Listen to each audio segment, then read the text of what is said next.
Hi everyone. In this video, I want to talk about cupping basics. Many of you are acquiring cups and you're a little unfamiliar on how to use them safely and effectively, and I want to give you a couple of tips. So first of all, make sure, unless you're extremely experienced, you buy these flexible silicone cups. The silicone cup here, this is the 100% of the silicone cup surface. When you apply it to the skin, you're going to decide first how much suction you want, and that depends on what tissue you're working on. And so if this is 100%, if you squeeze it halfway, that would be 50% suction. This would be more like 90%, and this would be less. I recommend when you start out, you're going to be around 50%. When you apply the cup on the skin, the next very important thing is you always need to have a glide agent.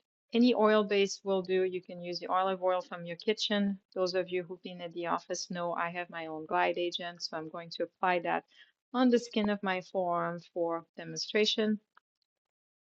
And I'm going to switch to the smaller cup that's about the size of my forearm.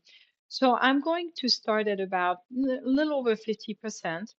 We're going to squeeze the cup and then we're going to very slowly apply to the skin, have a good contact, and then we're going to slowly release it to make sure we engage the tissue.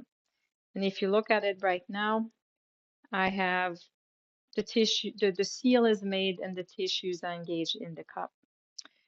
There's a concept called the hold or the draw, which means that before you start moving the cup for mobilizing tissues, you're going to let the tissues stay a little bit, and you're going to notice that the skin is going to create a slightly darker discoloration, which is totally normal.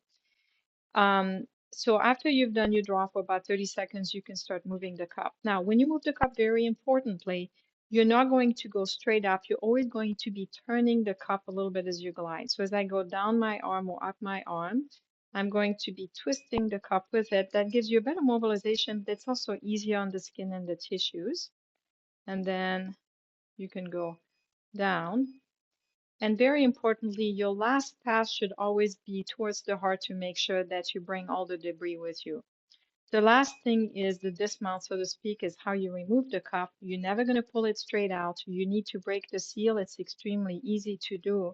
I'm going to put my finger underneath the edge of the cup and it's going to come right out. I hope this has been useful information and we look forward to seeing you in the next video.